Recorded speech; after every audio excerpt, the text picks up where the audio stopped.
Yo no hablaría de un móvil, yo hablaría de una psicopatía, yo hablaría de un padecimiento, yo hablaría de una enfermedad, y en el marco de esa enfermedad uno puede cometer cualquier cosa de barbaridades, y para nosotros como Fiscalía, de manera muy preliminar, a 22 horas de que fue el evento, tenemos una conclusión pues preliminar que nos hace suponer que todo indica que fue producto de un padecimiento de carácter mental.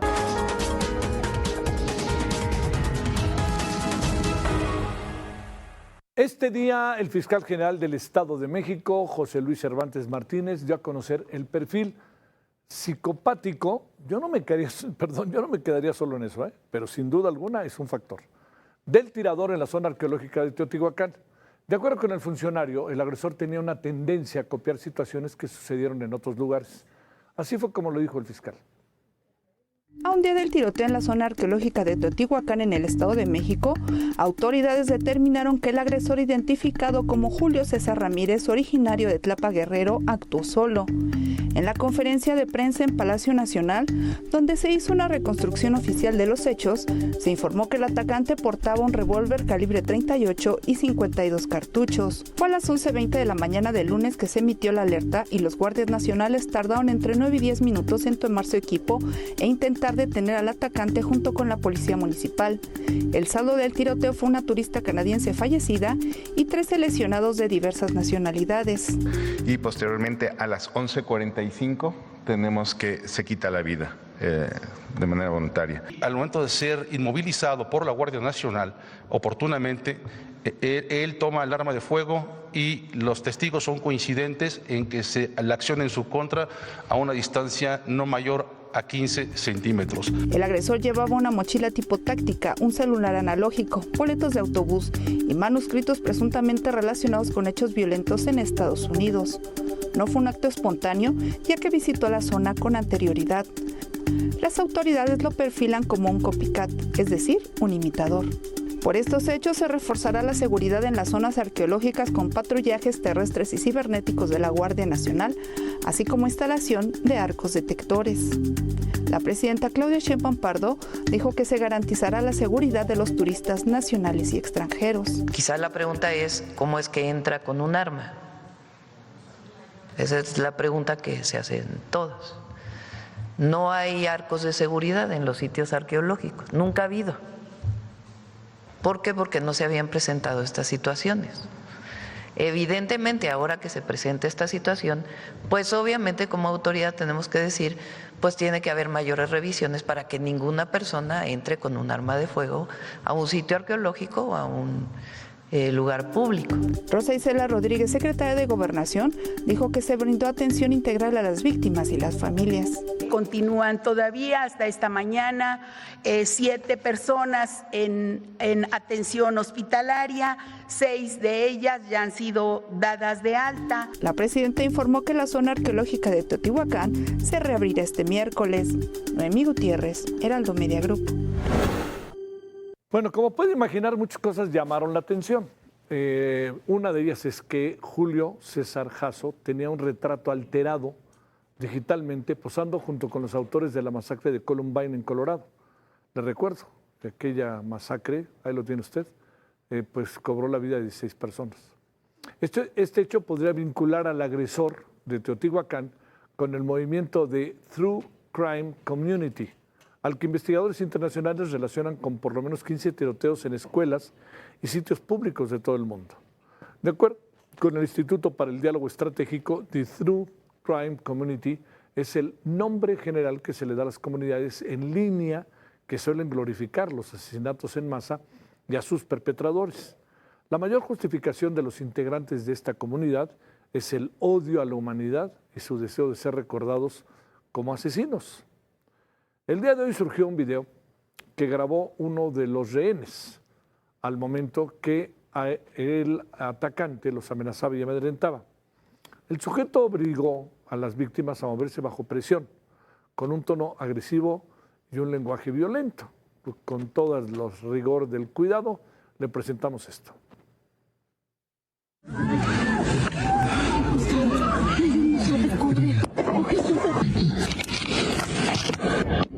Levántate, levántate y corta eso. Tienes un minuto. Y si no lo haces, te disparo. Muévete, como si fueras a. Y vosotros, que habéis venido desde la Europa, no vais a regresar. ¿Lo veis? Os sacrifico. Esto se construyó para sacrificar. Bueno, vamos a conversar del tema con Alfredo Nateras, doctor en antropología, investigador de la Universidad Autónoma Metropolitana Iztapalapa. Bueno, Alfredo, gracias por tu tiempo. ¿Qué piensas, querido Alfredo, de todo esto que nos pasó el lunes a media mañana ya en Teotihuacán? ¿Cómo has estado? Muy buenas noches. Javier, muy buenas noches, gusto en saludarte. Mira, pues de inicio, ante todo, una situación lamentable en términos de lo que significa la pérdida de una vida, cual sea esta. Y estaba escuchando el inicio de tu programa, lo que comentaba el fiscal, que lo reduce a una cuestión meramente mental o individual y digámosle, pues es demasiado fácil o práctico decir eso. Creo que es más complejo y que, bueno, con lo que ustedes están reportando, bueno, tiene que ver más con una cuestión, pues, de toda esta situación que se da en las redes sociodigitales ligado a estos movimientos y curiosamente, bueno, está ligado a la cuestión del mismo día en 1999, lo del tiroteo en la escuela en Columbine, ¿no? Entonces, me parece que a partir de aquí está más visibilizado que en las redes sociales se cultivan pues grupos, digamos, muy radicales, sectarios o grupos misóginos que fomentan toda la cuestión del odio, la violencia, y que sin negar las cuestiones individuales de lo que hace a las mentalidades o estados de ánimo, pues ahí se liga, ¿no?, en relación a que cobra algún sentido este tipo de sectas o de agrupamientos en la vida individual de lo que hace, en este caso, de lo que estamos sabiendo de Julio César. Oye, Alfredo, esta parte que no se considera, ¿no? Digamos, Sí. me parece que esto que mencionas de remitir todo a la psicopatía únicamente me parece que a lo mejor nos deja fuera otras variables. Por ejemplo, esta variable de una sociedad como la nuestra que se ha hecho muy violenta, los entornos, los rompimientos de esquemas sobre los cuales muchas generaciones crecimos, no saber hacia dónde te vas a dirigir ahora, ahí que alcanzas a apreciar, porque, digamos, también uno se pregunta, en medio de todo esto, Alfredo, ¿qué pudo motivar al asesino de Edith Guadalupe, ¿no? Ahí todo indica que es el conserje, todo indica, ¿no? Pero ¿qué pudo motivarlo, ¿no? ¿Qué piensas de esto? Actos individuales, pero actos en medio de una colectividad, ¿no? Claro, sí. Lo individual no se puede explicar sin lo social y lo social no se puede explicar sin los contextos. Así como tú comentas, pues el contexto que estamos mirando a nivel no solo de lo que tiene que ver de nuestra sociedad mexicana, sino de las sociedades globales, pues es de una violencia desmedida, desbordada, en donde, como tú lo comentas, pues ya no hay reglas, no hay límites, no hay en ese sentido una legalidad que inhiba este tipo de comportamientos. La otra parte, ciertamente, ¿no?, ¿qué tipo de sociedad somos en términos amplios que, digámosle, construimos este tipo de jóvenes? Él tenía 27 años, jóvenes en relación a estos comportamientos o procedimientos, ¿no? Y a partir de ahí me parece que sí, el asunto de las redes sociodigitales, pues es francamente muy fuerte en términos de todo lo que circula ahí. Circula odio, circula violencia, incluso expresiones verbales de aniquilar al otro y demás.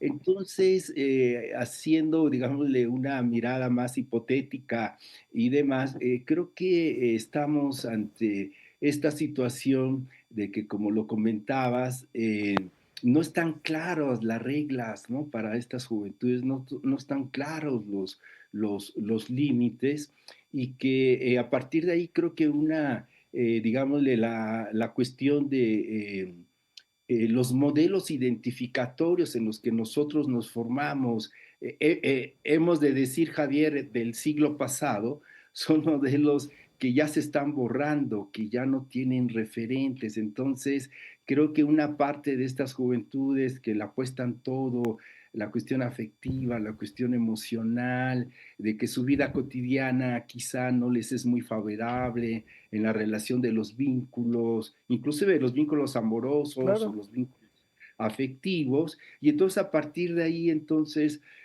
construyen un enemigo que hace pues en tonos de misoginia, en tornos de la violencia, al desdibujarse los modelos identificatorios y que entonces este tipo de grupos que circulan en las redes sociodigitales, pues son grupos que también están alimentados mucho por los pensamientos más ultranacionalistas, los pensamientos neofascistas, conservadores, que entonces, bueno, algo signa ahí, algo le dice, ¿no? De eso, de las redes sociales a él, porque además, bueno, él pareciera ser que se circunscribe a este movimiento del que tú referías, y hay algo llamativo, estéticamente en relación a la información, Sí. traía botas militares, pantalón camuflado, traía un cuchillo como de asalto, ¿no? En términos militares. Entonces, toda esta parafernalia, ¿no? Está alimentada por este tipo de grupos en las redes sociodigitales, que entonces, bueno, como tú lo referías, pues la cuestión es cometer este tipo de asesinatos y quizá porque no tienen mucho reconocimiento social Claro. en relación a sus grupos de pares, a sus grupos con los que conviven en la escuela o familiares. Entonces es una vía para ser reconocidos en función de que las instancias sociales pues no les dan los reconocimientos adecuados en términos de su adscripción identitaria. Entonces yo creo que es un detonante que tú, bueno, tengo que cargarme a alguien, asesinar a alguien y Sí, sí, demás sí. para reivindicar, ¿no? Una situación de reconocimiento, porque la sociedad en términos de sus instituciones no lo está otorgando, a lo mejor un buen empleo, a lo mejor una cuestión de la educación o lo que fuera. Entonces yo creo que son, digámosle, personajes fácilmente influenciados por este tipo de ideologías, ¿no? Que no dejan de ser eh, violentas o, digámosle, supremacistas o algo así. Sabía, presumes, este personaje el desenlace, ¿no? O sea, Sí, iba a eso, todo indica que iba a eso. Escoge claro, este lugar para también el sacrificio que significa las pirámides. Presumo, ¿no? Estoy interpretando el asunto. claro. Sí, porque de la información que se tiene, él llegó un día antes y se hospedó en un lugar Sí. cerca Ajá. y demás. Además estaba preparado traía bastantes balas, hizo varios descargas y demás. Entonces, es el momento como emocionalmente y social climático, ¿no? En términos de que él sabe que tiene que suicidarse como se han suicidado los demás para reivindicar una situación como heroica en relación ante el vacío, probablemente, me atrevo a decir, existencial o el sinsentido de la vida cotidiana. Entonces, asesinar a alguien en estas circunstancias, todo premeditado, pues le da sentido a lo que probablemente el sufrimiento en relación a su vida, ¿no? Sí. Emocional o sufrimiento social. Entonces, esto se conjuga como para hacer esta situación, pero es de vanagloria, como Sí, dices, sí, ¿no? Es sí. de vanagloria, ¿no? Ujú. Es como, y que, bueno, si lo ligamos a los contextos, pues igual, ¿no? El mundo está en los genocidios en Palestina, como algo más naturalizado, la vanagloria que hace Trump en su locura en términos de exterminar a una civilización y que llevarla a la cuestión de piedra. Entonces es como algo que va alimentando estas mentes, pero ya más en unas cuestiones específicas de su vida cotidiana, que tienen que hacer un acto último que los lleva al suicidio, pero es una que después va a ser reivindicado por este tipo de agrupamientos o este tipo de... Claro. Oye, a ver. Y ahí está su sentido. Sí. Oye, a ver, para cerrar, sin querer forzar la máquina y buscar como a fuerza algo, pero este entorno México, eso más allá de lo internacional, pudiera también ser un factor, porque te insisto, cuando dijo es un asunto de una enfermedad, es un psicótico, en fin, lo que fuera, entiendo que es una explicación inicial, es una enfermedad para la cual, por cierto, no le metemos dinero en este país, a esas enfermedades, por cierto, aprovechando el viaje. Pero a lo que me refiero es un poco, ¿no? Alfredo, te digo ahí, digamos, este país que es México, ¿qué podrías reflexionar sobre eso en reacciones de esta naturaleza? Oye, voy de nuevo al caso de Edith Guadalupe. Entra y intento a saber y agarro un desarmador y la mato a la mujer, por Dios, pues ¿en qué andamos? Claro. Mira, yo creo que como contexto está el asunto de la violencia, ¿no? Sí. La violencia inclusive del feminicidio, lamentablemente, o recordar, por ejemplo, la violencia más cruenta que tenemos contra nuestros niños, adolescencias y juventudes es en la familia. Entonces, en ese sentido, hay una parte en términos de nuestra sociedad que la violencia se aprende observándola o padeciéndola, y hay muchas posibilidades sociales, no quiere decir que sea así, que la reproduzcas porque en tu fantasía imaginario es la forma en que se resuelven los problemas. Ahora, el asunto yo creo que va más allá de lo individual en este caso. Yo lo ligo con el asunto más ideológico de las redes sociodigitales. Me parece que ahí hay mucho que apuntar. El caso, por ejemplo, también, ¿te acuerdas, Javier? El caso del CCH Sur. Sí, claro, el CCH Sur aquí cerca, sí. Está calcadito, es la misma estructura, es la misma lógica, ¿no? De estos jóvenes que se sienten solos, o todo este movimiento o escena de los ILCES, les llaman así, en términos que entonces, porque son rechazados afectivamente, ahora veámoslo socialmente, entonces, pues, arremeten en relación a. Ahora deja decirte, sí, hay mucha desatención en lo que podemos llamarle la salud mental. De hecho, en la mañanera de hoy o de ayer, pues iban a tratar ese tema y le dieron el tema a esta situación. Creo que es de la salud mental. Sí. Entonces, en ese sentido, sí, yo creo que hay que abonar ahí en relación a, pues para eso está el Instituto Mexicano de la Juventud, ojalá que hagan algunos programas encaminados a esta cuestión. Nada más que hay otro dato importante, Javier, que es la mayoría, por ejemplo, de los que tienen problemas emocionales, afectivos o mentales, como le llaman, o psiquiátricos, si deseas, en la mayoría de los casos, más del 90%, no son violentos. Entonces, supongamos que él tiene pues algunas cuestiones de trastorno, que bueno, lo dijo el procurador, pero que no se reduce a lo individual. Insisto, tiene que ver más con lo social y el contexto de las violencias de nuestro país y las redes sociodigitales. Insistiría mucho en las redes sociodigitales. Bueno, Alfredo, siempre es un gusto hablar contigo. Te mando un gran saludo, que tengas buena noche. Igual para ti, Javier, un placer estar en tu programa como siempre. Gracias, cuídate. Cuídate, gracias por tu participación.